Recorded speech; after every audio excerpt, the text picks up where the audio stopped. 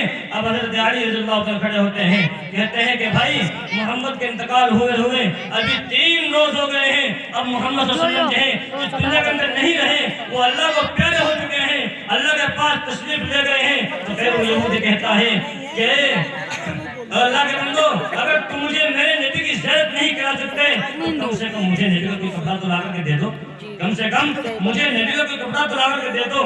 حضرت علی نے وہ کپڑا لا کر کے دیا، اس یہودی نے کپڑے کو لیا اور کپڑے کو چوما، کپڑے کو اپنے آنکھوں سے لگایا، کپڑے کو اپنے سینے سے لگایا اور کہا او بھائی یہ کپڑا واپس لے جاؤ، یہ کپڑا واپس لے جاؤ، اب مجھے تو میرے نبی کی قبر کے پاس لے کر کے چلو، مجھے اللہ کے نبی کی قبر کے پاس لے کر کے چلو۔ خیر حضرت علی چلتے ہیں اور اس یہودی کے ساتھ چلتے ہیں۔ وہ یہودی کہتا ہے اے اللہ میں نے توریت کے اندر پڑھا ہے، میں نے علماء سے سنا ہے کہ محمد اللہ کا آخری پیغمبر ہے، اس نبی کے بعد کوئی نبی آنے والا نہیں ہے، میں اس نبی پر ایمان لاتا ہوں۔ اے اللہ آج میں نے اس نبی پر ایمان لانے کی ٹھانی ہے، تو نے آج مجھ سے اس نبی کی زیارت بھی چھین لی ہے، لگتا ہے کہ تم مجھ سے ناراض ہے، لگتا ہے تم مجھ سے خفا ہو چکا ہے۔ اے اللہ میں اپنے گناہوں سے توبہ کرتا ہوں، خداوند قدوس مجھے جو ہے نبی کی امت میں جو ہے نبی کے اوپر ایمان لانے کی توفیق دے دیں۔ تو خیر حضرت علی فرماتے ہیں کہ اس یہودی کی زبان سے قبر اطہر کے پاس کھڑا ہوا کہہ رہا تھا تو اس کا کلمہ طیبہ پڑھتے پڑھتے انتقال ہو جاتا ہے۔ کیا کریں بھائی، کلمہ طیبہ پڑھتے پڑھتے انتقال ہو جاتا ہے۔ وقت کم ہے کیونکہ دعا بھی ہونی ہے اور بچوں کی دستار فضیلت بھی ہونی ہے، بس مختصر سی باتیں بتا کر ختم کر رہا ہوں۔ میرے عزیزوں اپنے بچوں کو قرآن کریم کی تعلیم دلاؤ، جب قرآن کریم کی تعلیم ہم دلائیں گے تو انشاءاللہ ہمارے بچے کامیاب بھی ہو جائیں گے۔ جب قرآن کریم کی تعلیم سے ہم اپنے بچے کو آراستہ کریں گے تو یہی ہماری قوم کے رہبر اور رہنما بنیں گے۔ آج ہم اپنے بچوں کو مدرسے کے اندر بھیجتے ہیں، ان کے پورے چلتے ہیں، ان کے کپڑے بھی پھٹے پھاڑے ہوتے ہیں، وہ پیٹ کے اندر مدرسے کے اندر داخل ہوتے ہیں، لیکن دیکھو مدرسے کی تعلیم کو، دیکھو استادوں کی محنت کو۔ آج یہی بچے تمہارے سامنے کرسی پر جلوہ افروز ہو کے تمہیں سمجھاتے ہیں، تمہیں دین کی باتیں بتاتے ہیں، تمہیں قرآن حدیث کی باتیں بتاتے ہیں۔ تو بتاؤ تم ان بچوں کو ناکام سمجھتے ہو، تم ان بچوں کو پاگل سمجھتے ہو، لیکن یہی بچے بڑے ہو کر قوم کا رہبر اور رہنما بنیں گے انشاءاللہ تعالیٰ۔ بلکہ یہ کہا ہے کہ قطرہ قطرہ دریا بن جاتا ہے، قطرہ قطرہ دریا بن جاتا ہے۔ چھوٹے چھوٹے سے بچے، ننھے منھے بچے یہی ایک دن مدرسے کے اندر داخل ہو کر کے قرآن حدیث کو پڑھنے والے بنیں گے، پھر یہ بڑے ہو کر کے یہاں حافظ بنیں گے، قاری بنیں گے، مولوی بنیں گے، پھر یہ بڑے مدرسے کے اندر جا کر کے جو ہے داخلہ لیں گے، تو وہاں سے فارغ ہو کر کے یہ قوم کے اندر دینی جذبہ پھیلائیں گے، دین کو پھیلائیں گے۔ تو بتاؤ یہ ہماری محنت ہے یا نہیں ہے؟ تو میرے عزیزوں اور نوجوانوں یہ سب ہماری محنتوں کا ثمرہ ہے۔ جو حضرات اپنے مدرسے کا تعاون کر رہے ہیں، جو انسان اپنے مدرسے کا تعاون کر رہے ہیں، وہ بھی اپنے مدرسے کا بھرپور تعاون کریں اور ان بچوں کو حوصلہ افزائی بھی کرتے رہیں۔ دعا کریں خداوند قدوس سے، خداوند قدوس ہم سبھی کو جو ہے قرآن کریم کی دولت سے مالا مال فرمائے، خداوند قدوس ہم سبھی کو جو ہے قرآن کریم سے محبت کرنے والا بنائے۔